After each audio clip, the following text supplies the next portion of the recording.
अक्सर जब हम सोचते हैं कि संसद में सबसे पावरफुल कौन है, तो दिमाग में सबसे पहला नाम आता है प्रधानमंत्री का, है ना? लेकिन शायद ये पूरा सच नहीं है।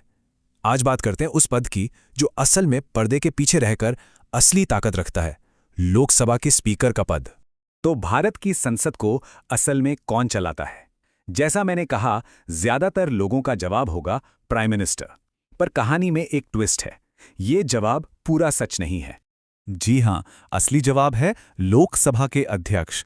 और ये सिर्फ एक मॉडरेटर की कुर्सी नहीं है जो ये तय करे कि अब कौन बोलेगा। नहीं, ये पद तो हमारे लोकतंत्र की नींव का एक बहुत ही जरूरी, एक बहुत ही मजबूत पिलर है। वैसे ये कोई नया पद नहीं है। इसकी जड़ें तो आज़ादी से भी कहीं पहले 1921 तक जाती हैं। सोचिए, तब से लेकर आज तक जैसे जैसे हमारा लोकतंत्र बढ़ा और बदला है, ये पद भी उसके साथ साथ इवॉल्व हुआ है। अब इस पद का कद कितना बड़ा है, इसका अंदाजा इसी बात से लगाया जा सकता है। जो हमारी ऑफिशियल लिस्ट होती है ना, जिसे वारंट ऑफ प्रेसिडेंस कहते हैं, उसमें स्पीकर का पद 7वें नंबर पर आता है। पता है किसके बराबर? भारत के चीफ जस्टिस के बराबर। ये कोई मामूली बात नहीं है वाकई। तो इन्हें सदन का संरक्षक क्यों कहते हैं? देखिए, इसका मतलब ये है कि स्पीकर किसी एक पार्टी के या किसी एक सांसद के नहीं होते, वो पूरे सदन के होते हैं। और सदन मतलब देश के लोगों की आवाज। तो एक तरह से वो पूरे देश की आवाज के रखवाले हैं। और ये सिर्फ नियम कानून की किताब को फॉलो करने तक ही सीमित नहीं है। उनका असली काम ये देखना है कि सदन में जो बहस हो वो हेल्दी हो, कि हर एक आवाज को सुना जाए, चाहे वो किसी भी पार्टी की हो। और सबसे जरूरी कि लोकतंत्र की जो गरिमा है, जो मर्यादा है, वो बनी रहे। तो ठीक है, ये तो हुई पद की गरिमा की बात। पर वो कौन सी शक्तियां हैं, वो कौन से पावर्स हैं जो स्पीकर को इतना ज्यादा जरूरी बना देते हैं? आइए एक एक करके देखते हैं। सबसे पहली और शायद सबसे बड़ी शक्ति, सदन के अंदर स्पीकर ही फाइनल अथॉरिटी है। मतलब संविधान की कोई बात हो, सदन के कामकाज के नियम हो, उनकी व्याख्या पर, उनके फैसले पर कोई सवाल नहीं उठा सकता। आप कह सकते हैं कि हाउस के अंदर वो एक तरह से सुप्रीम कोर्ट की भूमिका में होते हैं। अब आते हैं एक बहुत ही खास पावर पर, मनी बिल का फैसला। देखिए, कोई बिल मनी बिल है या नहीं, ये तय करने का अधिकार सिर्फ और सिर्फ स्पीकर के पास है, और उनका फैसला आखिरी होता है। अब ये इतना जरूरी क्यों है? क्योंकि जैसे ही कोई बिल मनी बिल घोषित होता है, राज्यसभा की शक्तियां उस पर बहुत ही लिमिटेड हो जाती हैं, लगभग ना के बराबर। मतलब सरकार के पैसों से जुड़े मामलों में स्पीकर का एक फैसला खेल बदल सकता है। एक और दिलचस्प शक्ति है कास्टिंग वोट, यानी निर्णायक मत। जैसा कि नाम से ही जाहिर है, ये कोई आम वोट नहीं है। इसका इस्तेमाल सिर्फ और सिर्फ एक ही सिचुएशन में होता है, जब किसी बिल या प्रस्ताव पर वोट टाई हो जाएं। जरा सोचिए, एक बहुत जरूरी बिल है, 250 वोट उसके पक्ष में पड़े और 250 ही विपक्ष में। अब क्या होगा? बिल अटक गया। यहीं पर स्पीकर का रोल आता है। वो सामान्य तौर पे वोटिंग में हिस्सा नहीं लेते ताकि उनकी निष्पक्षता बनी रहे, लेकिन ऐसे टाई की स्थिति में गतिरोध को तोड़ने के लिए वो अपना वोट डालते हैं, और उनका एक वोट तय कर देता है कि बिल पास होगा या नहीं। तो इतनी शक्तियों वाली इस कुर्सी तक पहुंचने का रास्ता क्या है? कोई स्पीकर बनता कैसे है? चलिए अब इस प्रक्रिया को समझते हैं। चुनाव की प्रक्रिया वैसे तो सीधी सरल है।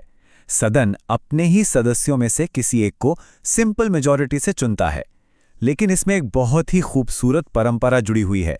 जब नए स्पीकर चुन लिए जाते हैं, तो प्रधानमंत्री और विपक्ष के नेता दोनों साथ मिलकर उन्हें उनकी कुर्सी तक ले जाते हैं।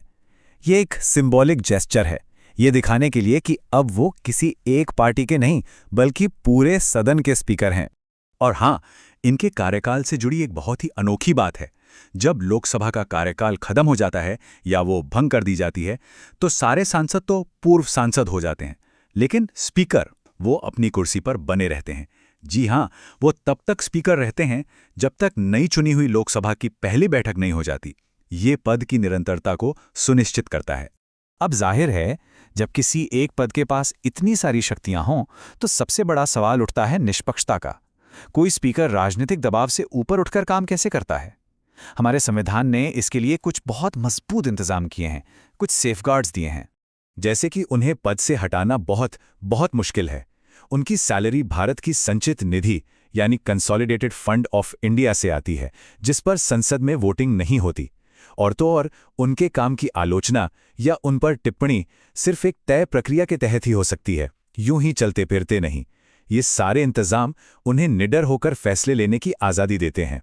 लेकिन यहाँ पर एक दिलचस्प बात है जो भारत और ब्रिटेन के सिस्टम को अलग करती है। ब्रिटेन में एक परंपरा है कि जो भी स्पीकर बनता है वो अपनी पॉलिटिकल पार्टी से इस्तीफा दे देता है ताकि वो पूरी तरह से न्यूट्रल रह सके। भारत में ऐसा नहीं होता।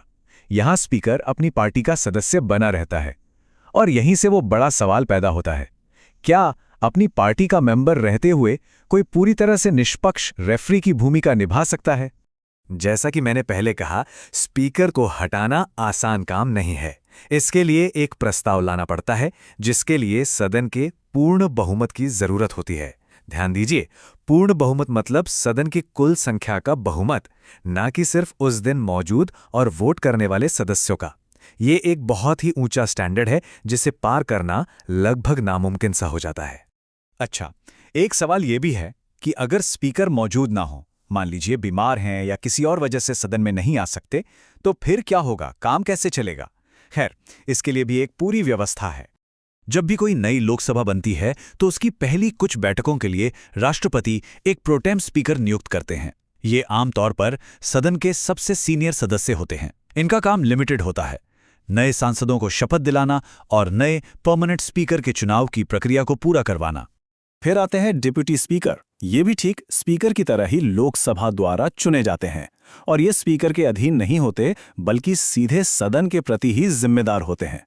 और यहाँ एक बहुत ही स्वस्थ लोकतांत्रिक परंपरा रही है कि डिप्यूटी स्पीकर का पद मुख्य विपक्षी दल को दिया जाता है। इससे एक तरह का बैलेंस बना रहता है। तो घूम फिर कर हम उसी बुनियादी सवाल पर वापस आ जाते हैं, एक तरफ पार्टी का सदस्य, दूसरी तरफ पूरे सदन का निष्पक्ष रेफरी। क्या एक ही व्यक्ति ये दोनों भूमिकाएं एक साथ पूरी ईमानदारी से निभा सकता है? ये एक ऐसा सवाल है, एक ऐसी दुविधा है जिसका जवाब हमारा लोकतंत्र अपनी यात्रा में लगातार ढूंढ रहा है।